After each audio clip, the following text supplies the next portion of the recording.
কতটুকু কষ্ট পেলে একটা মানুষ তার প্রাক্তনকে ক্ষমা করে না? বেশি ভালোবাসাটা কি অপরাধ, নাকি ভালোবাসার মানুষটাকে নিজের করে চাওয়াটা অপরাধ? আমি সামি সাব্বির। সম্পর্কের শুরুটা ছিল খুবই নরমাল। দুজন একই কলেজে পড়তাম, সেম এজের ছিলাম। কলেজে ওঠার পর ওর সাথে তেমন ভাবে কথা হতো না, দেখা হতো মাঝে মাঝে, জাস্ট নোটিস করতাম। কেমিস্ট্রির টিউশন মাস্টার দুজনের একই ছিল, যার জন্য প্রতিদিনই দেখা হতো। সম্পর্কের শুরুটা হয় একটা নোট থেকে। তার কাছ থেকে একদিন কেমিস্ট্রির নোট নিয়েছিলাম, সেখান থেকে হোয়াটসঅ্যাপে টেক্সটিং, মাঝে মাঝে হাই হ্যালোতে কথা হতো। হুট করে একদিন রাত 9টার সময় টেক্সট করে বসলো, তার নাকি ফুচকা খেতে খুব ইচ্ছে করতেছে। আমি নর্মালি বললাম ওকে ফাইন, খেতে যখন ইচ্ছে করছে আমি নিয়ে আসছি, তুমি বাসার নিচে আসো। যেই কথা সেই কাজ। আধা ঘন্টার মধ্যে তার বাসার নিচে চলে গেলাম। সে আমার হাত থেকে ফুচকাটা নেওয়ার সময় সে আমাকে বলতেছে, তুই কি আমার ভালো বন্ধু হবি? আমি বললাম, কেন নয়, আমরা চাইলে ভালো বন্ধু হতে পারি। 2017 থেকে 19 পর্যন্ত একসাথে ছিলাম, একই কলেজে ছিলাম, আমাদের মধ্যে ভালো বন্ডিং হয়েছে। এক কথা বলা যায় বেস্ট ফ্রেন্ড। এইচএসসি শেষ হলো, ভালো রেজাল্টও হলো। এরপর থেকে দুইজন দুই প্রান্তে।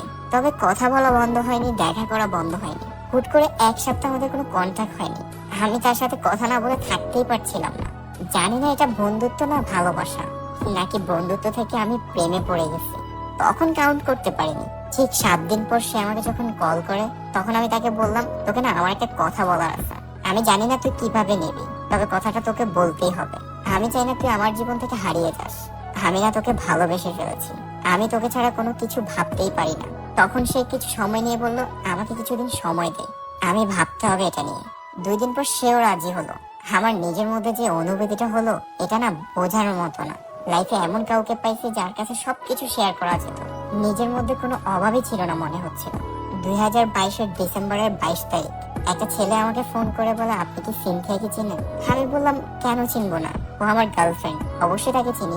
অপর প্রান্ত থেকে সে মানুষটা আমাকে বলতেছে, আপনি যে সিনথিয়াকে চিনেন তার সাথে আর কখনো কন্ট্যাক্ট করবেন না। আমি বললাম, কেন করবো না, আপনি কে? আমি সিনথিয়ার ফিয়ন্সে। আমি না অবাক হয়ে গেছিলাম, এটা কিভাবে সম্ভব? দিনে 24 ঘন্টার মধ্যে যার সাথে আমার 12 ঘন্টায় পার হয়ে যায়, তার ব্যাপারে আমি এতটুকু জানবো না? আমার এতটুকু বিশ্বাস ছিল যে সে আমাকে অনেক ভালোবাসতো। আমি ভালোবাসার জন্য কখনো কিছু কমতি রাখিনি, না সে রেখেছে না আমি রেখেছি।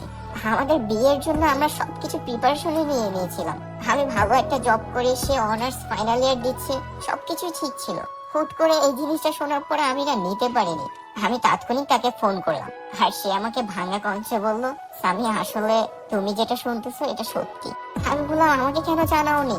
সে আমাকে বলল যে তার নাকি কোনো কিছু করার ছিল না, ফ্যামিলির কথা অনুযায়ী সে নাকি সেটা করতে বাধ্য হয়েছে। এতটা বছর ভালোবাসার কি কোনো দামই ছিল না? একটা বারের জন্য কি আমার কথা মনে পড়েনি? আমি সামি তোমাকে ছাড়া কিভাবে থাকবো? একটাবার আমার কথা চিন্তা করতে। আমি না বোঝাতে পারবো না কি পরিমাণ তাকে ভালোবেসেছি, যার কথা চিন্তা করে এখনো আমি রাতে বালিশ বেছাই, প্রতিটা রাত কান্না করি। সে আমার নেই এটা জেনেও আমি তাকে ভুলতে পারি না।